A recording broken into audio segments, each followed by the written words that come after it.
Hello student, যদি ফিরে আসলাম একটা ক্লাসে। তোমাদের পরশুর টেস্ট পেপার থেকে আমি ক্লাস দিচ্ছি। এই বইটা বের করে এবং চলে এসো পেজ নাম্বার 416 পেজে। আমরা এই সেট 13 নম্বর সেট নাম দিয়েছি পার্ট 1 ক্লাস।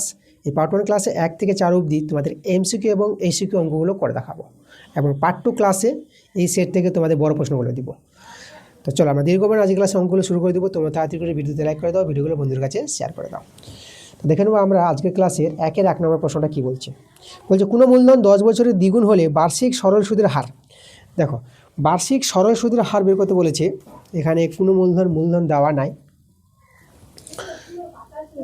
1 নম্বরটা, তো আমরা মূলধন যেটা পি বলি সেটাকে x টাকা ধরে নেব।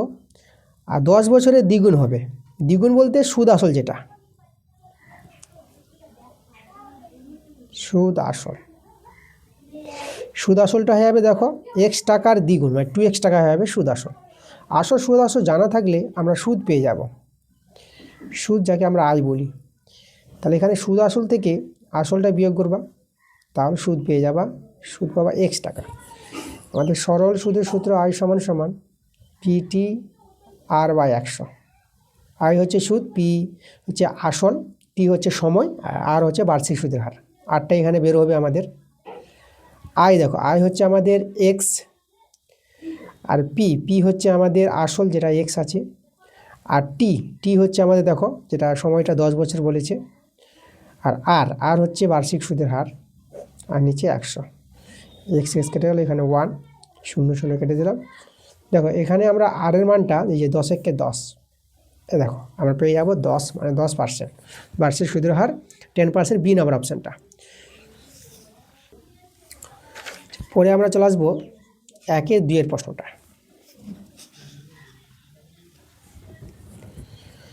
দেখো এখানে আমাদের 1-2 প্রশ্নটা বলছে একটি দ্বিঘাত সমীকরণ দেওয়া আছে। এই সমীকরণের বীজদের গুণফল -2 হলে কে এর মান কত। তা দেখো এখানে 1-2 প্রশ্নটা লক্ষ্য করো। দ্বিঘাত সমীকরণটা আমার 2কে নেবো, s² - 3x + k = 10 আছে। আচ্ছা, দ্বিঘাত সমীকরণটা আমরা সাজিয়ে নিই সাধারণ আকারে। মানে ডান দিকে 0 হবে, সবাইকে বাঁ দিকে নিয়ে আসবো। s² - 3x + k - 10 = 0। দেখো এই যে k - 10টা, এটা হচ্ছে আমাদের ধ্রুবক পার্ট, যেটাকে c বলা হয়। আর এক্সের সহগটা সেটা হচ্ছে আমাদের বি বলা হয়, এক্সের সহগকে। আর s² সহগ এখানে 1 আছে, তাহলে এটাকে এ বলা হয়, এ বি সি। আচ্ছা, তাহলে এখানে বীজদ্বয়ের গুণফল, তাহলে বীজদ্বয়ের গুণফল c/a তোমাদের জানতে হবে। এই যে c/, ধ্রুবক সংখ্যা বাই s² সহগ, c/a। আর বীজদ্বয়ের গুণফলটা -2 বলেছে।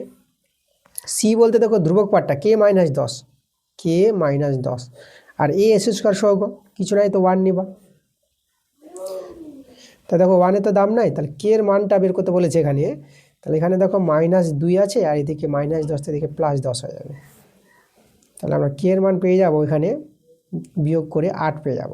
তা কে এর মান 8 পেয়ে গেলাম। দেখো সি নাম্বার আমাদের অপশান, ঠিক আছে। এখানে আমাদের এই নাম্বারটা হবে না, আমাদের সি নাম্বার অপশান হবে।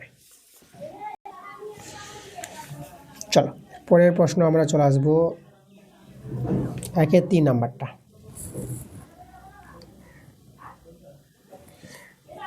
দেখো 1-3 প্রশ্নটা বলছে অকেন্দ্রীয় বৃত্তের A B O C D যে দুটি দৈর্ঘ্য সমান, তাহলে কোণ এ ও বি 60 ডিগ্রি, এখানে ডিগ্রি হবে 60 ডিগ্রি হলে কোণ সিওডি এর মান বের করতে বলেছে। তো ছবি রাখি আমরা, আমাদের অকেন্দ্রীয় বৃত্ত বলেছে। আমাদের অকেন্দ্রীয় বৃত্ত দুটি জে আছে, সমান দৈর্ঘ্যের জে। দুটি জে এনে নিলাম, একটা এ বি, একটা সিডি জে নাম দিয়ে দিলাম। কেন্দ্র ও কেন্দ্র, এখানে কেন্দ্র আমি ও নাম দিয়ে দিলাম। এওবি বলতে দেখো এই যে এওবি, এই কোণটা বলেছে কত, 60 ডিগ্রি। আমাদের সিওডি, এই যে আমাদের সিওডি, এই কোণটা আমাদের বের করতে বলেছে। ওকে, দেখো কি করে পাবো। আমরা কাজ করি, এই যে এওবি আর সিওডি এই দুটো ত্রিভুজকে সর্বসম দেখাই। সর্বসম দেখাতে গেলে 3টি শর্ত সমান দেখাও। এখানে এ বি আর সিডি দুটি যে সমান আছে, এখানে একটা শর্ত পেয়ে গেলাম। এবার এই বাহুর সঙ্গে এই বাহু ও বি আর ওসি সমান পাওয়া যাবে, এখানে 2 নম্বর শর্ত। আর ও এ আর ওডি, দেখো ও এ আর ওডি আমরা সমান বলতে পারবো, এটা হচ্ছে অনুরূপ বাহু, একই বৃত্তের ব্যাসার্ধ বলে। দেখো 3টি শর্ত সমান আমরা দেখে দিয়েছি। তো তিনটি শর্ত সমান দেখালে দুটো ত্রিভুজ সর্বসম, আর সর্বসম ত্রিভুজের এই কোণটা আর এই কোণটা অনুরূপ কোণ আছে, তাহলে এই কোণের মান 60 ডিগ্রি হলে এই কোণটাও 60 ডিগ্রি হয়ে যাবে। তাহলে আমরা সিওডি কোণটা পেয়ে যাব কত, 60 ডিগ্রি পেয়ে যাব। তো 60 ডিগ্রি দেখো সি নাম্বার আমাদের অপশান অ্যান্সারটা। পরে আমরা চলে আসবো 1-4 প্রশ্নটা।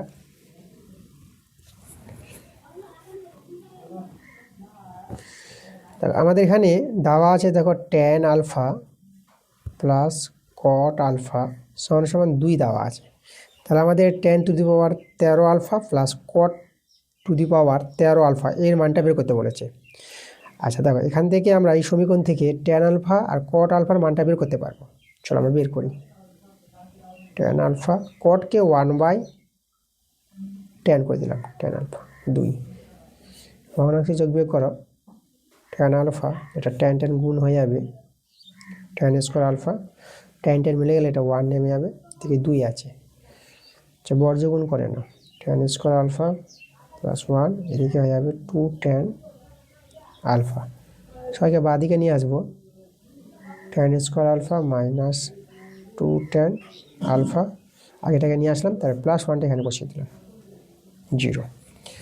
দেখো এটা পূর্ণবর্গের প্রকাশ করা যাবে। এটা এই যে tan আলফাটাকে আমি এ বলবো, তাহলে A square minus 2 tan alpha, আর বিটা হচ্ছে 1 প্লাস বি স্কোয়ার, তাহলে A square minus 2 AB plus B square সূত্রটা হবে আমাদের এ মাইনাস বি তার হোল স্কোয়ার ইজিক্যাল টু 0।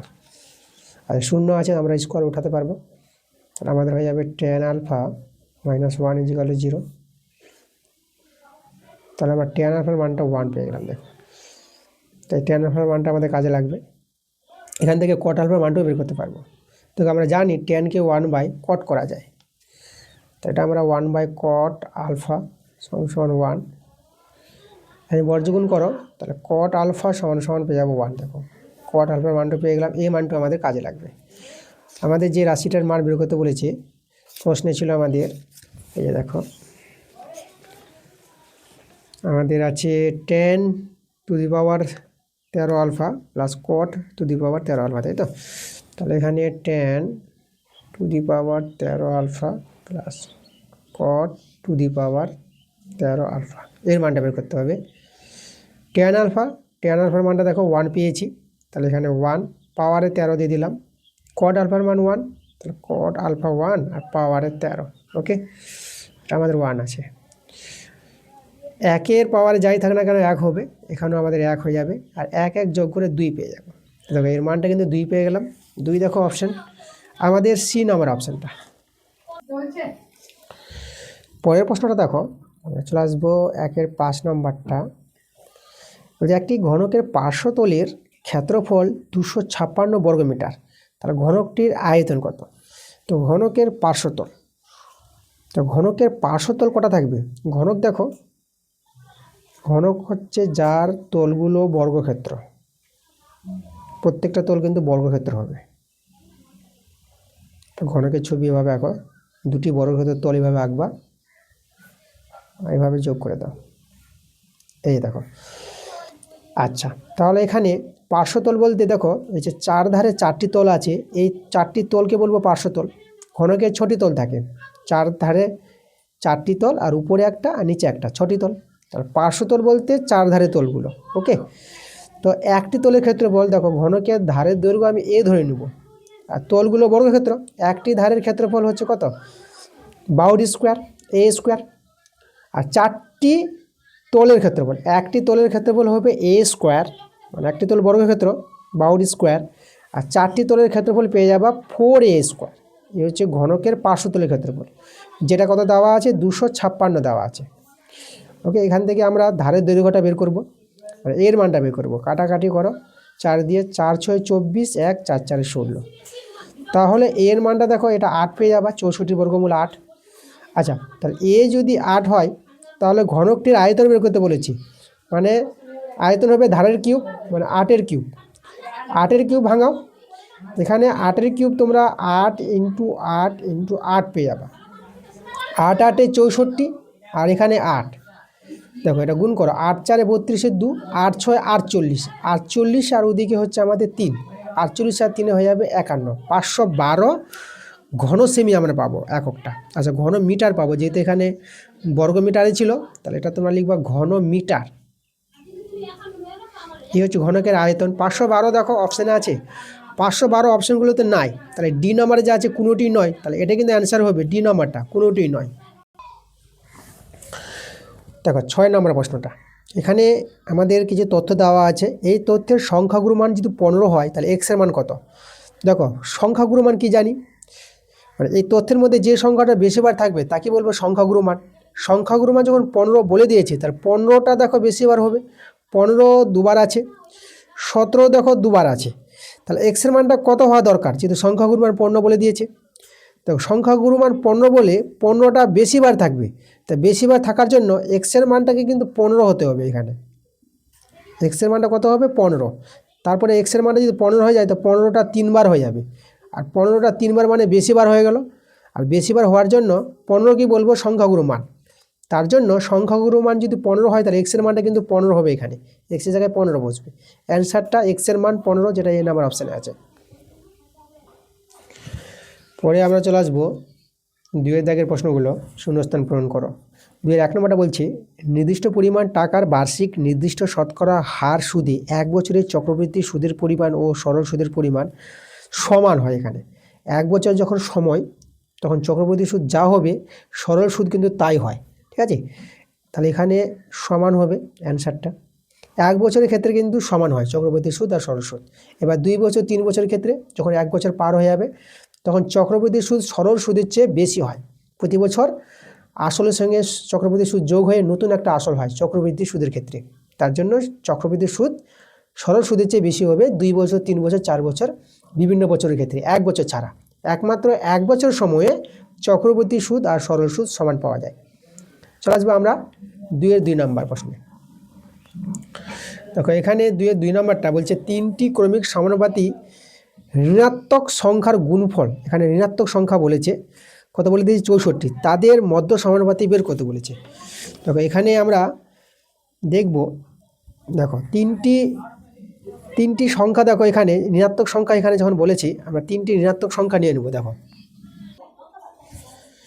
3টি ঋণাত্মক সংখ্যা আমরা ধরে নিই, 2 নম্বরটা দেখো ঋণাত্মক বলেছে, আমি একটা এ, একটা বি, একটা সি, এই যে 3টি সংখ্যা ধরলাম এ বি সি, এরা হচ্ছে 3টি ক্রমিক সমানুপাতি এবং ঋণাত্মক সংখ্যা, ঠিক আছে। এর মান যা বেরোবে ঋণাত্মক বেরোবে, বি এর মান ঋণাত্মক, মানে মাইনাস দিয়ে মানগুলো থাকবে।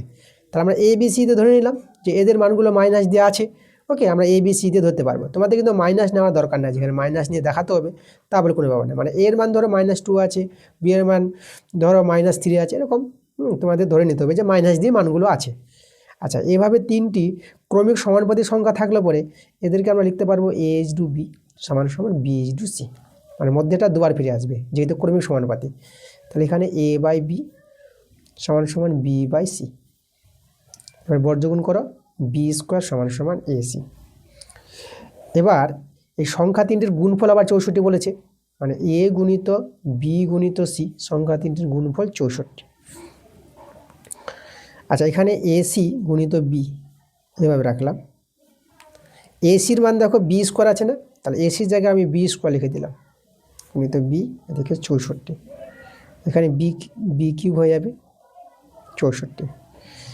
তা দেখো এটা বি কিউব, আর এখানে 64কে আমি 4-এর কিউব করে দিলাম, পাওয়ার পর সমান হলে বি এর মানটা কত হবে, বি এর মানটা 4 হয়ে যাবে না, বি সমান সমান 4। তো বি হচ্ছে আমাদের মধ্য সমানুপাতি, আর আমাদের মধ্য সমানুপাতি বের করতে বলেছিল, তাহলে আমরা কত পেয়ে গেলাম, 4 পেয়ে গেলাম, তাহলে অ্যান্সার আমাদের 4। পরে আমরা চলে আসবো 2-3 নম্বর প্রশ্নে। 2-3, তো আমাদের এখানে sine theta minus 30 degree, sine theta minus 30 degree সমান সমান আছে 1/2। দেখো 1/2কে, এই যে 1/2 আছে না, তো 1/2কে আমরা সাইন দিয়ে সাইন 30 ডিগ্রি লিখতে পারবো, সাইন 30 ডিগ্রি মান 1/2। উভয় দিকে সাইন সাইন ভ্যানিশ করে আমরা পেয়ে যাবো থিটা মাইনাস 30 ডিগ্রি সমান সমান এদিকে 30 ডিগ্রি হয়ে যাবে, সাইনগুলো ভ্যানিশ। তাহলে এখান থেকে থিটার মানটা কত পাবো, -30 ডিগ্রি থেকে যোগ হয়ে 60 ডিগ্রি হয়ে যাবে, থিটার মান 60 ডিগ্রি পেয়ে গেলাম। আমাদের বের করতে হবে কস থিটার মানটা, তো তো কস থিতার জায়গায় আমি বসিয়ে দেবো কস 60 ডিগ্রি, থিতার মান 60 ডিগ্রি, আর কস 60 ডিগ্রির মান তোমরা জানো 1/2 হয়। তাহলে অ্যান্সারটা 1/2 পেয়ে গেলাম কস থিতার মানটা। তাহলে এখানে আমরা 1/2 বসিয়ে দেবো। পরে আমরা চলে আসবো 4 নম্বর প্রশ্ন।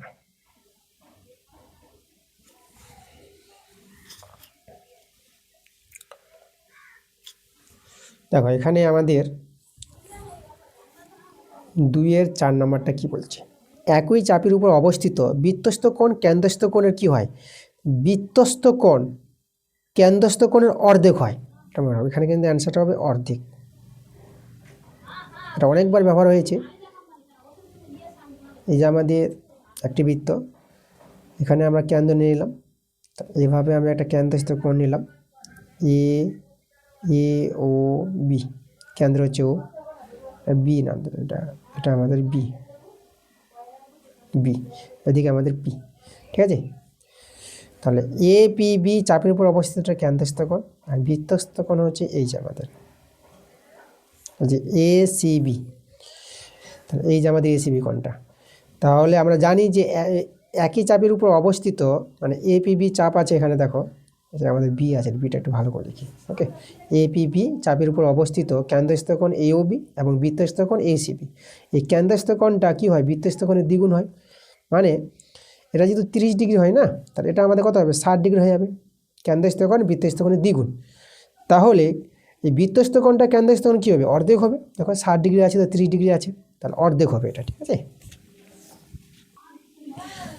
এরপরে দেখো আমাদের পরের যে প্রশ্নটা আছে 2-এর 5-এর প্রশ্নটা, তবে আমাদের কি বলছে,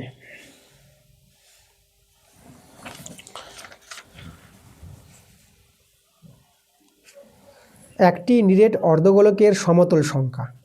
অর্ধগোলক, দেখো অর্ধগোলকের ছবিটা যদি এইভাবে দেখাই আমি,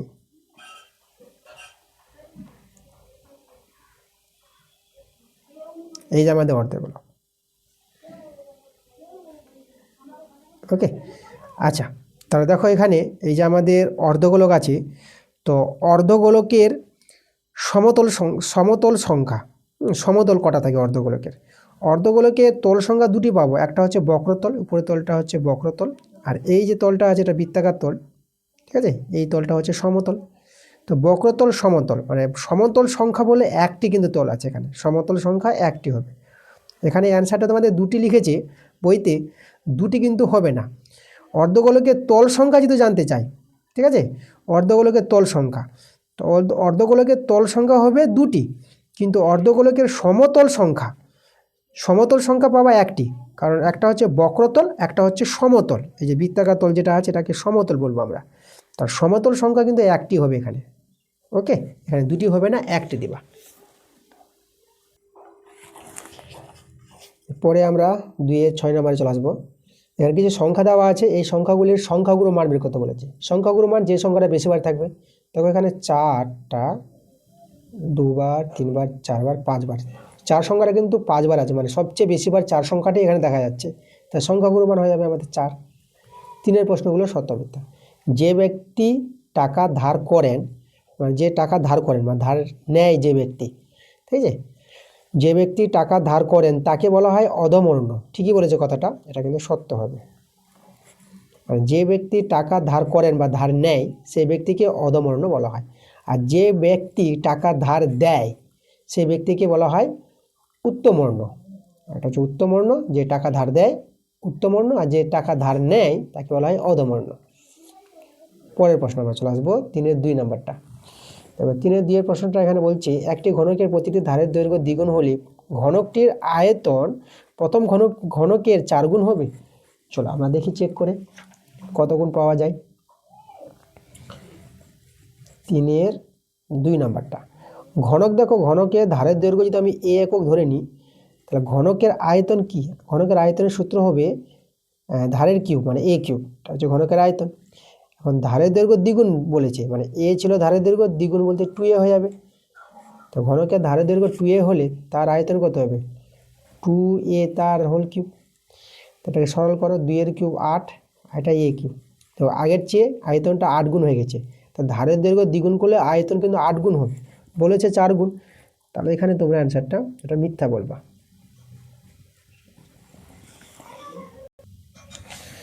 এরপরে আমরা চলে আসবো, দেখো 3-এর 3 নম্বর প্রশ্নটা কি বলছে। দেখো এখানে একটি একই বৃত্তের দুটি চাপ দ্বারা উৎপন্ন বৃত্তস্থ কোণ দুটি সমান হলে চাপ দুটির দৈর্ঘ্য সমান হবে। তো একটা ভালো প্রশ্ন বলেছে, চলো আমি ছবি এঁকে বুঝাই প্রশ্নটা। 3-এর 3 নম্বরটা, একটা বৃত্ত আছে, এই যে আমাদের একটি বৃত্ত। এবার এখানে যেটা বলেছে কথাটা দেখো, একটি বৃত্তে দুটি চাপ দ্বারা উৎপন্ন আছে। আমি ধরো এইভাবে,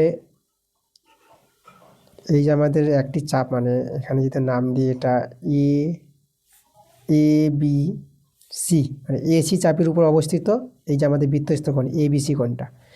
এবার আরেকটা চাপ দিয়ে আরেকটা বৃত্তস্থ কোণ আমি যদি তৈরি করি, ধরো আমি এইভাবে একটা নিয়ে নিলাম এই জায়গায় এইভাবে, তাহলে এখানে একটা কোণ আছে, তাহলে এর নাম আমি দিয়ে দেবো, ধরো এর নাম দিয়ে দেবো এবিসি ডি দিয়ে দিলাম।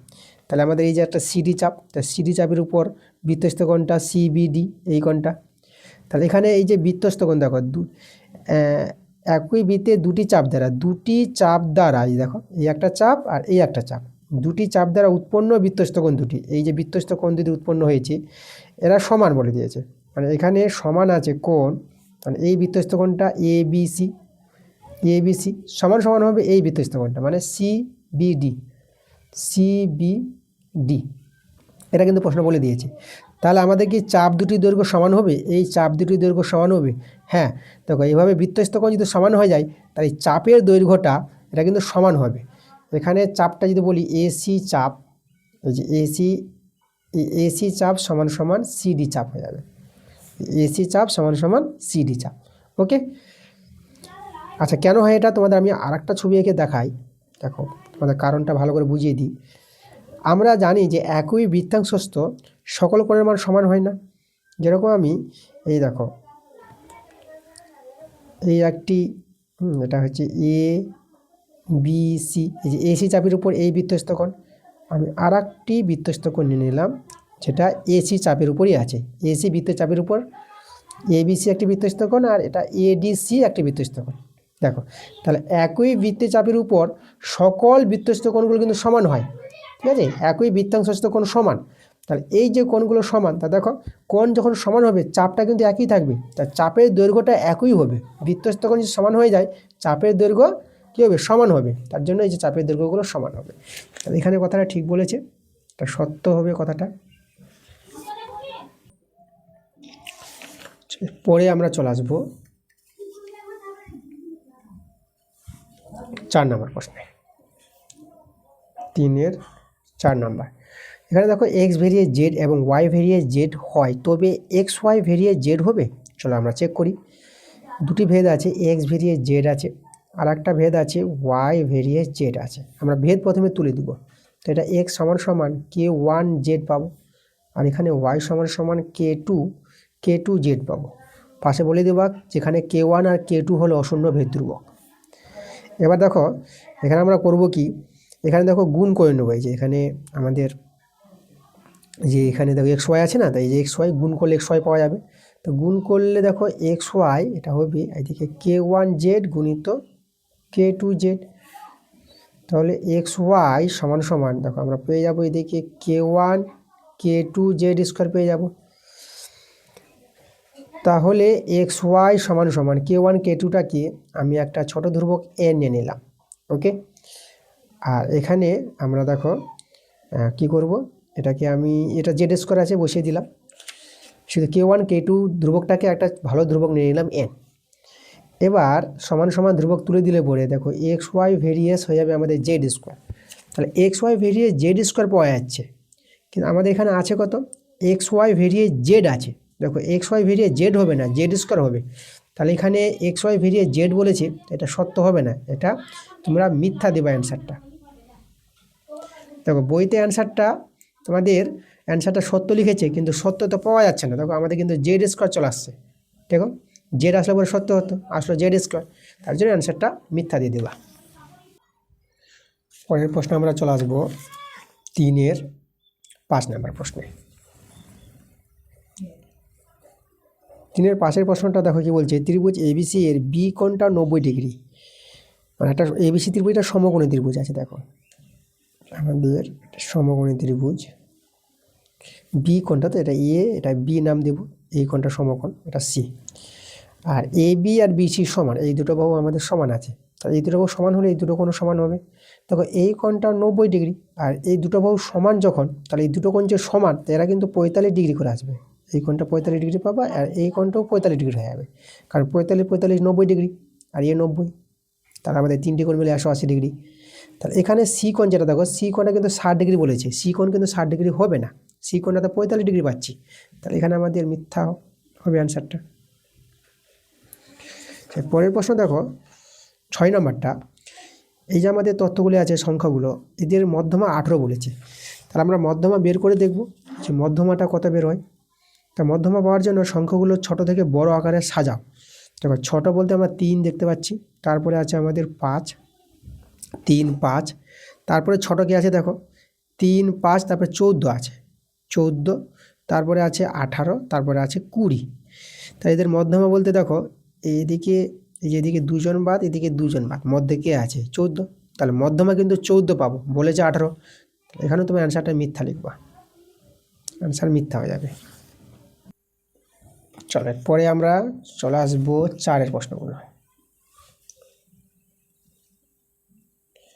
4-এর দাগের 1 নম্বরটা, এখানে কি বলছে, বার্ষিক 5% চক্রবৃদ্ধি হার সুদে কিছু টাকা বলতে এখানে আসল দেওয়া নিয়ে x টাকা ধরে নেব। তাহলে x টাকার 2 বছরের চক্রবৃদ্ধি সুদ 615 টাকা হলে আসল নির্ণয় করো। চক্রবৃদ্ধি সুদ, ঠিক আছে, দেখো এখানে চক্রবৃদ্ধি সুদ দেওয়া আছে, তাহলে চক্রবৃদ্ধি সুদের যে সূত্র, দেখো আসল কিন্তু আমরা x ধরে নিলাম, তা চক্রবৃদ্ধি সুদ হবে x ইন্টু আসল ইন্টু 1 প্লাস আর বলতে এখানে দেখো যেটা হচ্ছে বার্ষিক সুদের আর 5, তাহলে আর বলতে 5%, 5/100, এই যে আসল ইন্টু 1 প্লাস r/100, আর এখানে হবে সময় পাওয়ারটা, সময় কত বছর 2 বছর বলেছে, এটা হচ্ছে সময় চক্রবৃদ্ধি। এই সময় চক্রবৃদ্ধি থেকে আসলটা আমরা বিয়োগ করব, তাহলে এটাই হলো আমাদের চক্রবৃদ্ধি সুদ, ঠিক আছে। আর চক্রবৃদ্ধি সুদ বলেছে কত 615 টাকা, এটা সমান হবে 615 টাকা। তো এখান থেকে x এর মানটা আমরা বের করব, আমাদের অ্যান্সারটা হয়ে যাবে, আসল বেরিয়ে আসবে। আচ্ছা এক্সটা আমি কমন নিয়ে নিলাম, এই 2 জায়গা থেকে কমন, কাটাকাটি করে এটা 5 দিয়ে 10 0। আচ্ছা এই জায়গাটা ভগ্নাংশ যোগবিয়োগ করবা, এটা কিন্তু 21/20 পেয়ে যাবা, কারণ 1 আছে, এখানে তো একই আছে, তাহলে 21/20 পাবা, এটা থেকে হোল স্কোয়ার। আর এক্সটা কমন নিয়ে নিয়েছে, এখানে আমাদের 1 আছে, 615 এক্স, 21 বর্গ 441 পাবা, এটা 400 হয়ে যাবে, -1 615, তাহলে এক্স, এখানে ভগ্নাংশ যোগবিয়োগ করলে পরে তোমরা এটা পেয়ে যাবা 441 থেকে 400 বিয়োগ, এটা 41/400 পাবা, এটা 615। আচ্ছা এবার দেখো আমরা যদি এখানে লক্ষ্য করি কাটাকাটি করলে কত পাচ্ছি লক্ষ্য করে এখানে, তবে এখানে তোমাদের বলে দিচ্ছি 41 দিয়ে 615কে ভাগ করবা, এটা কাটাকাটি মানে ভাগ হবে, তাহলে 41 আর 615কে ভাগ করলে তোমরা কিন্তু এটা 15 পেয়ে যাবা, আর 41 15 গুণ করো 615 পাবে, তো এটা দিয়ে এটা ভাগ করলে 15 পাবে, তাহলে x সমান এখন 15 4 গুণ করো, 15 4 হবে 60, আর এদিকে দুটো শূন্য আছে বসিয়ে দিলাম, তা দেখো 6000 টাকা, আসলটা ছিল আমাদের 6000 টাকা, এটা কিন্তু আমাদের অ্যান্সার। পরে আমরা চলে আসবো 4-এর 2 নম্বর প্রশ্নটা, 4-এর 2, কোনো মূলধন বার্ষিক 6.1/4% সরল সুদের হারে কত বছরের দ্বিগুণ হবে। আচ্ছা কত বছরের দ্বিগুণ আমরা ধরে নিব, টি বছরের দ্বিগুণ ধরে নিলাম, যে টি বছরের দ্বিগুণ হবে কোনো মূলধন, যেটা মূলধনটাকে আবার আমাদের ধরে নিতে হবে x টাকা, তাহলে এই যে px টাকা, এই যে x টাকাটা টি বছরের দ্বিগুণ হবে, তাহলে দ্বিগুণ হবে বলতে কি সুদ আসলটা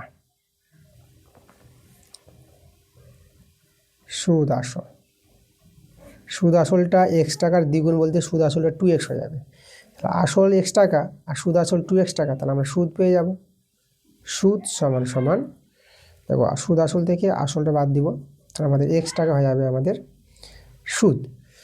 আচ্ছা, এবার দেখো আমাদের যে সরল সুদের সূত্র আই সমান সমান পিটি আর বাই 100। মানগুলো বসাও। আই হচ্ছে এক্স টাকা, পি আসল এক্স, আর টি এর মান এখানে বেরোবে কত বছরের দ্বিগুণ, তার টিটা আমরা রেখে দিলাম। আর এর মান দেওয়া আছে দেখো 6×1/4, এটা পূর্ণ সংখ্যা মাগো, 6×4 = 24, 24 থেকে 25 মানে 25/4।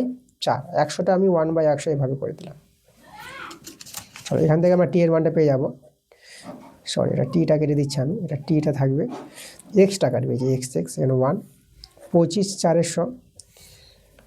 তা দেখো তো টি এর মানটা কত পাবা, এখানে 4 4 16, 16 কে 16 মানে 16 বছরে, এই যে 16 বছরের দ্বিগুণ হবে, অ্যান্সারটা 16 বছর। পরের প্রশ্ন আমরা চলে আসবো 4-এর 3 নাম্বার। 4-এর 3 আমাদের এক্স সমান সমান আছে 3 + 2√2। আচ্ছা, এক্স প্লাস 1/x এর মানটা বের করতে বলেছে। তাহলে এক্স এর মানটা জানা আছে, 1/x এর মানটা আমরা বের করে নিই। তাহলে 1 করে নাও, 2, এটা 3 আছে, 3 + 2√2। এটাকে হর করণ নির্ণয় করে নাও। দেখো আমাদের হরে যেটা থাকবে তার বিপরীত চিহ্ন দিয়ে গুণ করে নাও। তো এটা এখানেও দিতে হবে, 3 - 2√2। এই যে দেখো, আচ্ছা উপরে 3 - 2√2, আর এটা a + b × a - b সূত্র, এটা a² মাইনাস এই যে b²। 3 - 2√2, 3-এর স্কোয়ার এটা 9, আর এটা 2-এর স্কোয়ার এটা 4 হবে, আর √2 স্কোয়ার এটা 2 পেয়ে যাবা, এটা 9, এটা 4 2 এটা 8। দেখো এখানে তো বিয়োগ করে এটা 1 পাবা, তাহলে উপরে রয়ে গেল আমাদের 3 - 2√2। এটা আমরা কার মান পেলাম, 1/x এর মান। আমাদের যে মানটা বের করতে বলেছি x + 1/x, দেখো তাহলে আমরা এখন x + 1/x এর মানটা বের করব। x এর মান 3 + 2√2, আর 1/x এর মানটা এই যে আমাদের এটা আছে 3 - 2√2। তবে এটার সঙ্গে এটা প্লাস মাইনাস কেটে যাবে, 3 আর 3 যোগ করে পেয়ে যাবে 6। তাহলে x + 1/x এর মানটা কত পেয়ে গেলাম, 6। এটা কিন্তু আমাদের অ্যান্সার। চলো এসো আমরা চলে আসবো 4-এর 4 নম্বর প্রশ্নে। 4-এর 4 নম্বরটা, তবে আমাদের এখানে x ভেরিয়াস y² আছে। তো এখানে y এর মান দেওয়া আছে 2a, x এর মান দেওয়া আছে a, তাহলে x ও y এর মধ্যে সম্পর্ক বের করতে বলেছে। আচ্ছা, প্রথমে আমরা ভেদ তুলে দিই। তাহলে এখানে ভেদ যদি তুলে দিই তাহলে সমান সমান আসবে, আর একটা ধ্রুবক চলে আসবে k y²। পাশে উল্লেখ করে দিবা এখানে, যে বলবা যে k হলো অশূন্য ভেদ ধ্রুবক। এবার এখানে x এর মান a দেওয়া আছে, দেখো তাহলে x এর জায়গায় দেখো আমি a বসিয়ে দিলাম। আচ্ছা, এই সমীকরণটাকে আমি 1 নং নাম দিয়ে দিলাম। তাহলে x এর জায়গায় বসাবো a, k × আবার y এর মান দেওয়া আছে 2a, তাহলে y এর জায়গায় বসাবো 2a তার হোল স্কোয়ার। এখানে k এর মান পেয়ে যাবো আমরা। তাহলে a সমান k গুণিত এটা 4a², এটা a, আর এখানে a² কাটাকাটি করে একটা a পাবা, তাহলে এটা 1 এদিকে, আর এখানে k × এটা 4a রয়ে যাবে। তাহলে k এর মানটা যদি বের করো তাহলে 4a এটা 1 এর নিচে, মানে 1/4a হবে। k এর মান পেয়ে গেলাম 1/4a। এই মানটা 1 নং সমীকরণে বসিয়ে দেবো। দেখো তাহলে আমরা 1 থেকে পাই, আচ্ছা 1 থেকে পাবো, দেখো x সমান আমাদের ছিল ky², তা k এর মান তো হচ্ছে 1/4a, এই যে দেখো, আর এখানে আমাদের আছে y², এটাকে বর্গগুণ করো, তো এটা আমাদের দেখো এখানে 4a x পেয়ে যাবা, আর এদিকে y²। আচ্ছা আগে y²টা লিখি, তাহলে y² সমান 4ax। দেখো আমাদের যে বলেছিল x ও y এর মধ্যে সম্পর্ক, এটা কিন্তু আমাদের সম্পর্ক, এটাই অ্যান্সার। এরপরে আমরা চলে আসবো এই আমাদের 5 নাম্বারটা। 4-এর 5 নাম্বার, এবিসি সমদ্বিবাহু ত্রিভুজের এবি সমান এসি, এবি বাহুকে ব্যাস করে বৃত্ত অঙ্কন করলে বৃত্তটি বিসি বাহুকে ডি বিন্দুতে ছেদ করে। বিডি 4 সেমি হলে সিডির দৈর্ঘ্য নির্ণয় করো। আচ্ছা, তা দেখো এখানে দেখো আমরা ছবিটা তৈরি করে তারপরে তোমাদের প্রশ্নটা বোঝাচ্ছি। এবিসি সমদ্বিবাহু ত্রিভুজ আছে না, তাহলে আমি চলো একটি সমদ্বিবাহু ত্রিভুজ তৈরি করি। এই যে এ বি সি। তাহলে এবিসি সমদ্বিবাহু ত্রিভুজ, এখানে এ বি আর এসি সমান, এই এ বি আর এসি বাহু সমান আছে। তাহলে এবার দেখো এ বিকে বেস করে একটি বৃত্ত তৈরি করতে বলেছে। চলো আমরা একটা বৃত্ত তৈরি করি এবং সেই বৃত্তটি বিসি বাহুকে ডি বিন্দুতে ছেদ করবে। তাহলে দেখো, তাহলে আমরা এখানে এইভাবে এ বিকে বেস করে একটা বৃত্ত তৈরি করি।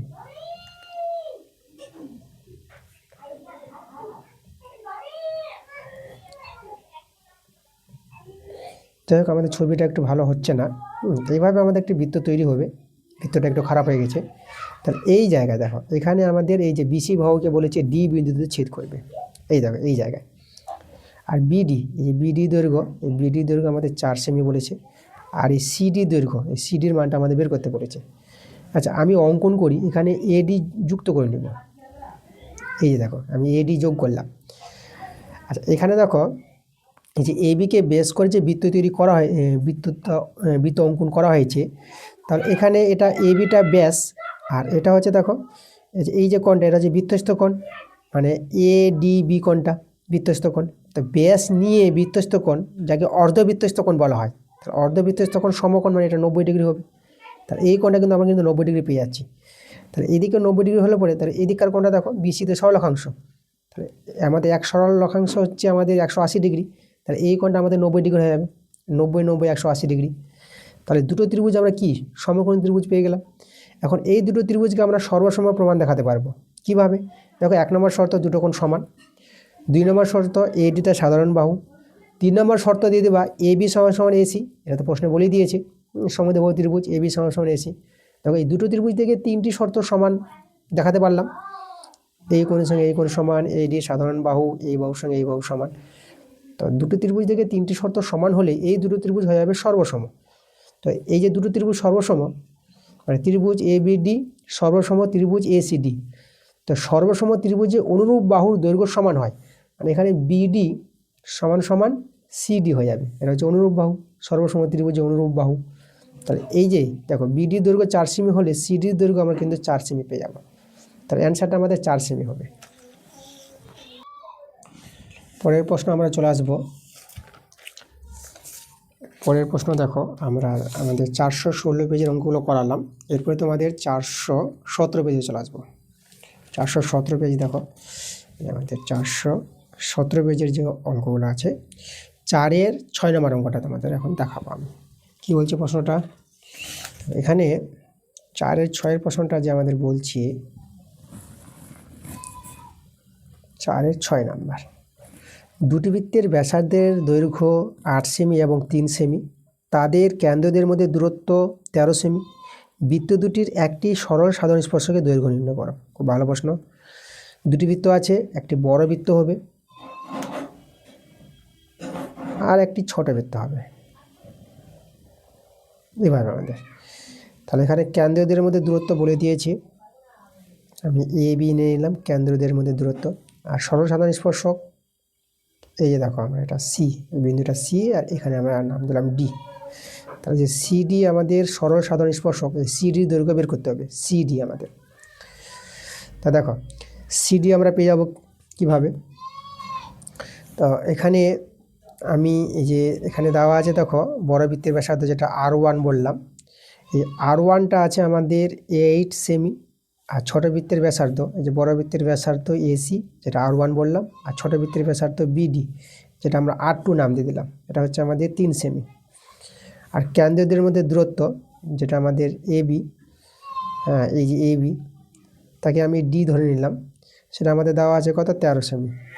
তাহলে এই যে সিডি সরল সাধারণ স্পর্শকের দৈর্ঘ্য, তার একটা সূত্র আছে, সেই সূত্র অনুসারে একবারও বের করতে পারবা।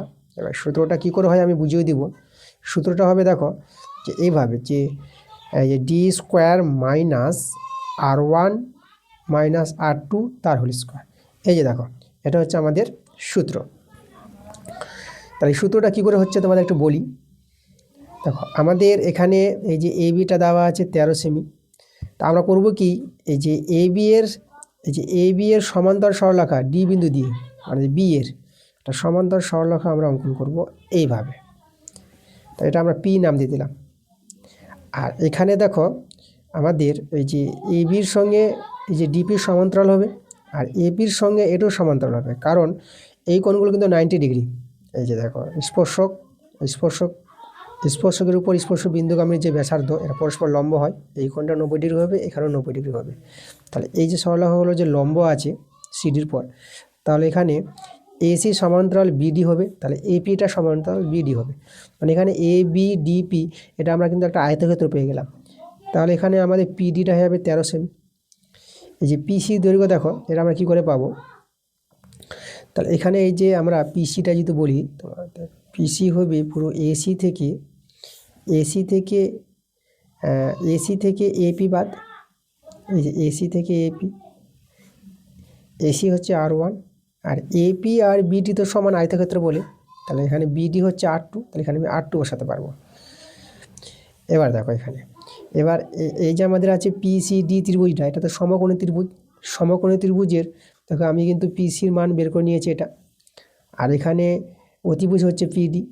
তাহলে সমকোণী ত্রিভুজের যে সূত্র অতিভুজ স্কোয়ার, মানে পিডি স্কোয়ার সমান সমান CD square plus PC square লম্ব স্কোয়ার, অতিভুজ স্কোয়ার সমান সমান ভূমি স্কোয়ার লম্ব স্কোয়ার। এখান থেকে সিডি স্কোয়ার মানটা যদি বের করো, তাহলে পেয়ে যাবা পিডি স্কোয়ার মাইনাস পিসি স্কোয়ার।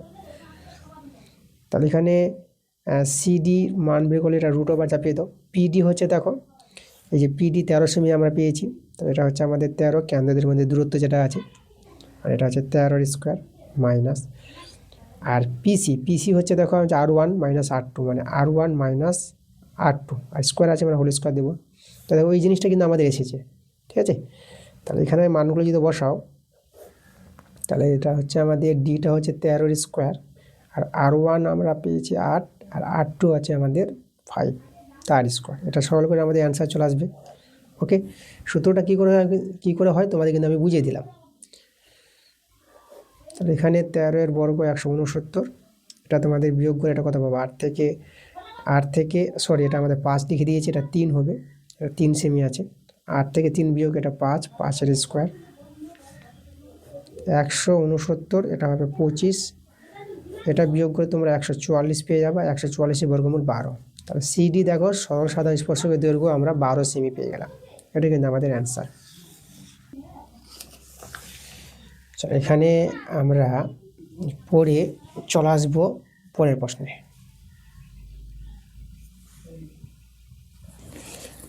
এই দেখো আমাদের 7 নম্বর 4-এর 7-এর প্রশ্নটা কি বলছে, এখানে ত্রিভুজ এবিসি এর বিসি বাহুর সমান্তরাল সরলরেখা এবি ও এসি বাহুকে যথাক্রমে এক্স এবং ওয়াই বিন্দুতে ছেদ করে এক্স এ ওয়াই সি এগুলো মান দেওয়া আছে, এবি দৈর্ঘ্য বের করতে বলেছে। চলো ছবিটা তৈরি করি। ত্রিভুজ এবিসি আছে, এই যে আমাদের ত্রিভুজ এবিসি, এখানে এ বি এটা সি। আচ্ছা, তাহলে এখানে এই যে ত্রিভুজ এবিসি আছে না, তাহলে এই যে বিসি বাহুর সমান্তরাল হবে, যে সমান্তরাল সরলরেখা, মানে এভাবে একটা সমান্তরাল সরলরেখা আছে, বিসি বাহুর সমান্তরাল সরলরেখা যা এবি বাহুকে এক্স বিন্দুতে ছেদ করে আর এসি বাহুকে ওয়াই বিন্দুতে ছেদ করে, এভাবে বলেছে। মানে এখানে বিসি সমান্তরাল আছে এক্স ওয়াই। তাহলে দেখো এভাবে প্রশ্ন বলে দিয়েছে। তাহলে যে কোনো একটা ত্রিভুজের এবিসি ত্রিভুজের বিসি সমান্তরাল যদি এক্স ওয়াই হয়, তাহলে আমরা থ্যালাসের উপপাদ্য থেকে পাবো, এই যে দেখো এক্স বাই এক্স বি সমান সমান A Y by Y C, এটা হচ্ছে থ্যালাসের উপপাদ্য থেকে পেয়ে যাবো আমরা। ওকে, এখানে মানগুলো আমরা বসাই। এক্সের মান দেওয়া আছে 2.4, আর এক্স বির মান দেওয়া নাই। তাহলে এক্স বির মান যে দেওয়া নাই, দেখো এক্স বির জায়গায় আমরা লিখতে পারবো এবি মাইনাস এ এক্স। দেখো মানে এবি থেকে এ এক্স বিয়োগ করলে তো এক্স বি, তাহলে এক্স বির জায়গায় আমি এটা বসিয়ে দিলাম, কারণ আমাদের এ এক্সের মান জানা আছে আর এ বির মান বেরোবে।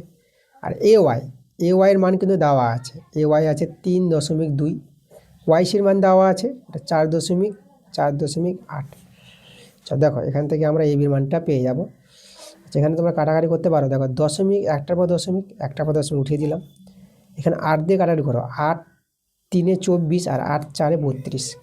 তাহলে এখানে 3/AB আর এক্সের মান, এই যে আমাদের এক্সের মান আমাদের দেওয়া আছে 2.4, তাহলে এক্সের জায়গায় 2.4, আর এখানে 4 বাই আমাদের এটা থেকে গেল 4.8। আর এখানে 4 দিয়ে কাটারি করে 4 একে 4, 4 একে 4, 4 2 8 দশমিক বসবে। এবার বর্জ্য গুণন করে নিই আমরা। এটা AB মাইনাস 2.4 সমান সমান, এটা 12 3 36, একটা পর দশমিক, তাহলে AB 3.6 দিকে প্লাস হয়ে যাবে 2.4, তাহলে AB সমান সমান এদেরকে যোগ করো 3.6 আর 2.4, এটা যে যোগ করো এটা 10-এর 0 হাতে 1 থাকলো, 3 2 5 আর 1 6, 6.0 যেটাকে আমরা 6 বলে দেবো, তাহলে এবির মান 6 সেমি। এটা কিন্তু আমাদের অ্যান্সার। ঠিক আছে, মানগুলো কিন্তু সেমিতে ছিল, তাহলে এবির মানটা হবে 6 সেমি। চলো এরপরে আমরা চলে আসবো 4-এর 8 নম্বরটা।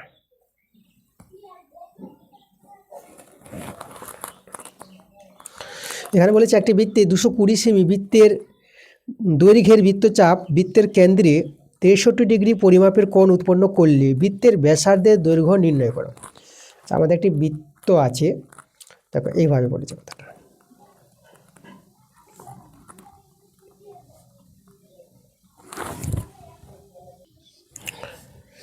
কেন্দ্রে 63 ডিগ্রি কোণ উৎপন্ন করে আছে, কোণটা একটু বড় হয়ে গেছে, আমি এই জায়গায় করলাম, মানে এই জায়গায় আছে আমাদের, এটা এ ও এটা বি নাম দিয়ে দিলাম। তাহলে এখানে আমাদের কেন্দ্রে 63 ডিগ্রি কোণ উৎপন্ন করে, আর বৃত্তচাপ যেটা এবি চাপটা, এই যে এবি চাপটা এখানে আমাদের দেওয়া আছে কত, যেটাকে এস নাম দিয়ে দেবো।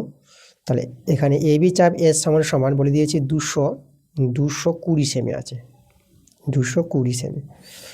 আর কেন্দ্রের কোণ যেটা থিতা, এই থিতার মান আছে আমাদের 63 ডিগ্রি। আর এই 63 ডিগ্রি এই কোণটা কিন্তু আমরা সবসময় বৃত্তে মানে রাখার চেষ্টা করব। তাহলে 63, এই যে 63 ডিগ্রিকে যদি বৃত্তে মানে করো, তাহলে π/180 ডিগ্রি দিয়ে গুণ করে দিবা। তাহলে এখানে ডিগ্রি ডিগ্রি কেটে দাও, আর এখানে 9 দিয়ে কাটাকাটি করো, 9 7 63, 9 দিয়ে 18 20, তাহলে এটা 7 π/, আমরা 20 পেয়ে যাবো, এটা ডিগ্রি হবে না, 7 π/20। এটা হচ্ছে আমাদের থিতার মান। আর ব্যাসার্ধগুলো এই যে আমরা এখানে আর ধরে নিলাম, ব্যাসার্ধই কিন্তু এখানে বের করতে বলেছে। আমাদের যে সূত্র যে এস সমান সমান আর থিতা, এই ক্ষেত্রে এই যে বৃত্তচাপ ব্যাসার্ধ এবং সেই বৃত্তচাপ দ্বারা যে কেন্দ্রে কোণ উৎপন্ন হবে থিতা, যেটা থিতা ধরেছি, তাহলে ব্যাসার্ধ বৃত্তচাপ এবং থিতা এই নিয়ে যে আমাদের সূত্র আছে এস সমান সমান আর থিতা, এই সূত্রটা মনে রাখবা। তাহলে এখানে দেখো আমরা করব কি, মানগুলো বসিয়ে দিই। এসের মান এই যে আমাদের দেওয়া আছে 220, আর এর মান তো বের হবে, আর থিতার মানটা যে বের করলাম আমরা, দেখো থিতার মান থিতার জায়গায় বসাবো 7 π/20, এখান থেকে আর এর মান আমাদের বেরিয়ে আসবে। আচ্ছা দেখো এখানে 220 আর গুণিত এটা 7/20 আছে, আর পায়ের মান আমরা জানি 22/7, বসিয়ে দিলাম, 7 7 কেটে গেল, 22 1কে 22 0, এখানে 1 দিয়ে দিলাম। তাহলে দেখো আমাদের এখানে 10, এইদিকে r/20, এরা বাঁচলো, সেটা দেখা যাচ্ছে না, এই যে 10 সমান সমান r/20। তাহলে এখান থেকে আর এর মানটা বর্জগুণ করো, এই যে 20 10-এ গুণ করে আমাদের কত হবে 200। তাহলে এই যে আমাদের আর এর মান, এককটা আমরা সেমিতে লিখব, ব্যাসার্ধ হয়ে গেল আমাদের 200 সেমি, এটাই কিন্তু আমাদের অ্যান্সার। পরে আমরা চলে আসবো 9 নম্বর প্রশ্নে।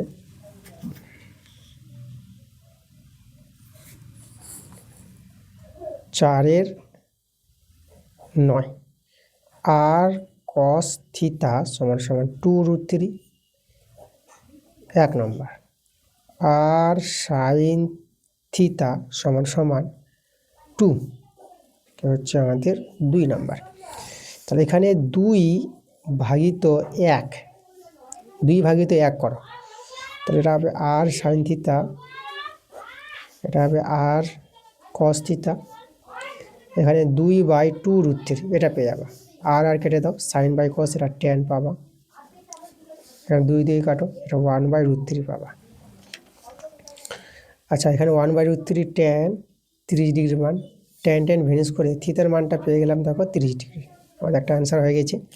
এবার এই মানটা আমরা 2 নঙে বসে দাও, আর এর মানটা পেয়ে যাব, আমরা লিখব 2 থেকে, আর সাইন থিতার জায়গায় আমরা বসিয়ে দেবো 30 ডিগ্রি সমান 2, আর গুণিত সাইন 30 ডিগ্রি 1/2 সমান 2, তাহলে আর সমান 2 দিয়ে গুণ করো 4, দেখো তাহলে আর এর মান কত পেয়ে গেলাম আমরা 4 পেয়ে গেলাম, 4 একক দিয়ে দেবো, 4 একক। তাহলে এই আমাদের অ্যান্সার, এটা একটা আমাদের অ্যান্সার, আর এই যে আমাদের একটা অ্যান্সার।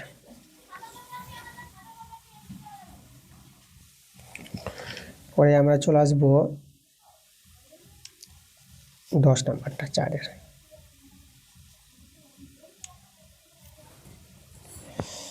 9 number পাওয়ালাম, 10 number, 4-এর 10। দেখো এখানে আমাদের 10-এরটা কি বলছে, একটি লম্ববৃত্তাকার শঙ্কুর আয়তন এবং পার্শ্বতলের ক্ষেত্রফলের সাংখ্যমান সমান। শঙ্কুটির উচ্চতা এবং ব্যাসার্ধের দৈর্ঘ্য যথাক্রমে h এবং r হলে 1/h² প্লাস 1/r² এর মান নির্ণয় করো। আচ্ছা, তাহলে এখানে আমাদের প্রথমে যেটা বলেছে, শঙ্কুর আয়তন আর পার্শ্বতলের ক্ষেত্রফল সমান বলেছে। শঙ্কুর আয়তনের সূত্র 1/3 পাই r² h, আর হচ্ছে শঙ্কুর ভূমির ব্যাসার্ধ, আর h হচ্ছে শঙ্কুর লম্ব উচ্চতা। আর এটা সমান বলেছে পার্শ্বতলের ক্ষেত্রফল, শঙ্কুর পার্শ্বতলের ক্ষেত্রফল পাই আর এল, এলটা শঙ্কুর ত্রিজ্যের উচ্চতা, আর তো ভূমির ব্যাসার্ধ।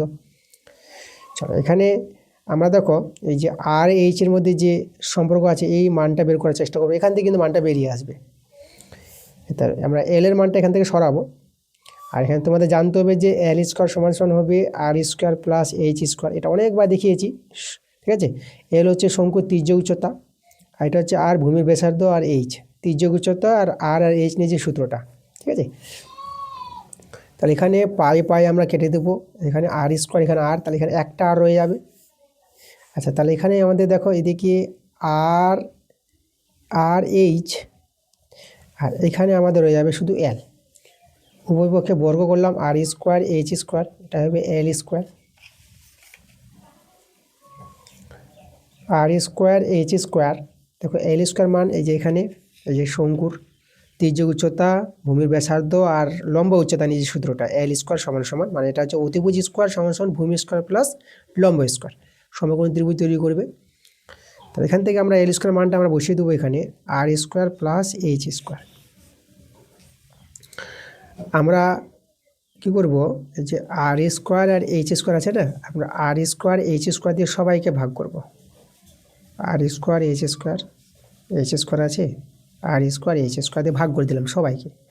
তো এদিকে দেখো কেটে গিয়ে এখানে তো 1, এখানে r² কেটে যাবে 1/h², এখানে h² কেটে যাবে 1/r²। দেখো আমাদের কিন্তু মানটা কিন্তু চলে এসেছে। আচ্ছা, এখানে আমাদের একটা জিনিস আমার ছুটে গেছে অঙ্কটাতে, এই যে 3টা কিন্তু আমি ছেড়ে দিয়েছি। 3টা আমাদের তো কোথায় আছে, 3টা আমরা এখানে বর্গগুণ করে এখানে করতে পারবো, বর্গ করে এখানে 9 চলে আসবে, ঠিক আছে। তাহলে আমাদের এখানে 9, তাহলে আমাদের এই জায়গাটা দেখো, এই 9টাকে আমি এখানে নিয়ে চলে আসলাম, এই জায়গায় 9টা নিয়ে চলে আসলাম। তাহলে এখানে আমাদের 9 আছে, তাহলে আমাদের 1/9 আছে। আমাদের কিন্তু দেখো 3টা একটু আমার ছুটে গিয়েছিলো, 3টা কিন্তু আমি এখানে বসিয়ে দিলাম। ওকে, তো যাই হোক, আচ্ছা 1/h² প্লাস 1/r² সমান সমান 1/9। এই দেখো আমাদের অ্যান্সারটা, যেটা মান বের করতে বলেছিল 1/9 হবে অ্যান্সার, এটা কিন্তু আমাদের অ্যান্সার। আমরা চলে আসবো এরপরে 11 নম্বর প্রশ্নে। তবে এখানে 11 প্রশ্নটা আমাদের কি বলছে,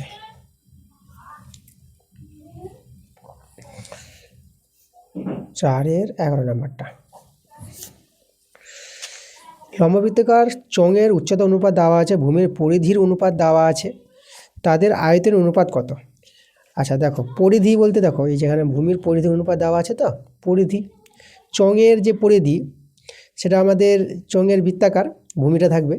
তাহলে এখানে পরিধির সূত্র 2 পাই, দুটি চোঙ বলেছে, প্রথম চোঙের ব্যাসার্ধ r1, 2 পাই r1, এটা হচ্ছে পরিধি। বৃত্তের পরিধি যেটা, সেটাই চোঙের পরিধি হবে 2 পাই r1 বাই 2 পাই r2, দ্বিতীয় চোঙের ব্যাসার্ধ r2।